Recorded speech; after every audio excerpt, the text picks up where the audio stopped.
A dica de prática jurídica de hoje é sobre contestação.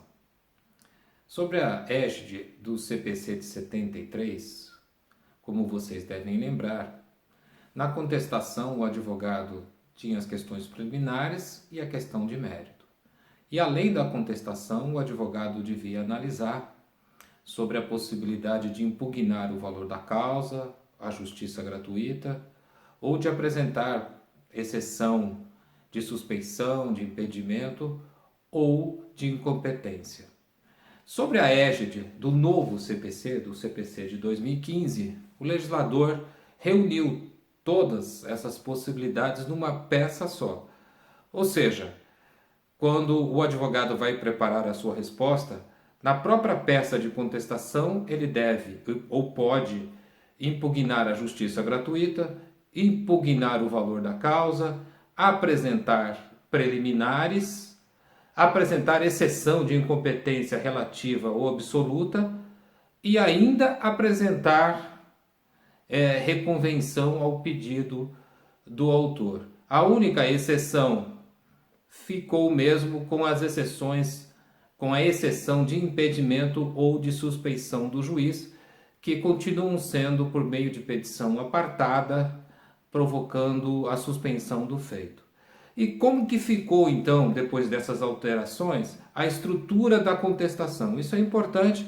Eu sei que tem muito colega aí encontrando dificuldade na hora de organizar a sua contestação. Você vai endereçar a petição, obviamente, fazer a qualificação.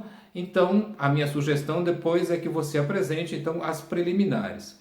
E dentro dessas preliminares você vai apresentar a impugnação do valor da causa, você vai apresentar a impugnação da justiça gratuita, você vai apresentar a exceção de incompetência, seja relativa ou absoluta, e ainda todas aquelas outras questões que são como, por exemplo, carência de ação, perempção, todas aquelas outras questões que já eram preliminares sob o Código de 73.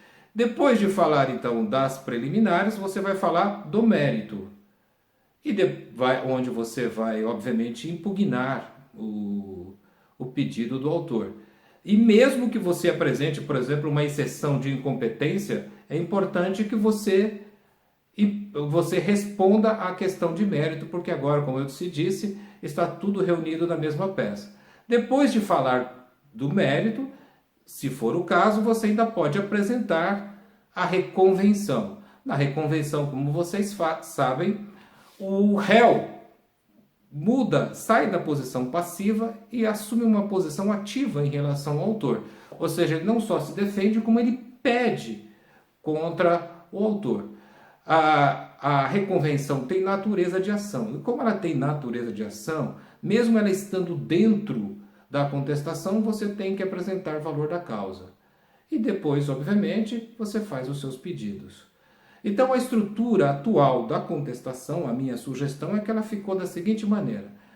Você vai endereçar, qualificar dos fatos, onde você vai dar um resumo da inicial, e depois, então, das preliminares, e nessas questões preliminares você vai levantar todas essas questões que eu já apontei, impugnação da justiça gratuita, do valor da causa, exceção de incompetência, qualquer que seja a natureza relativa ou absoluta, as demais preliminares, como carência de ação, inépcia da inicial, perempção, enfim, todas as outras questões de eventualmente preliminares que você tenha.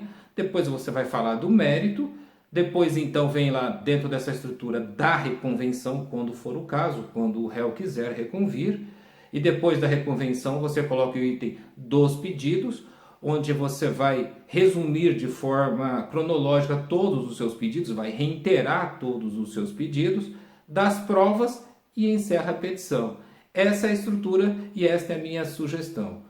Para tirar outras dúvidas, não deixe de consultar o meu livro Prática de Contestação. Até a próxima!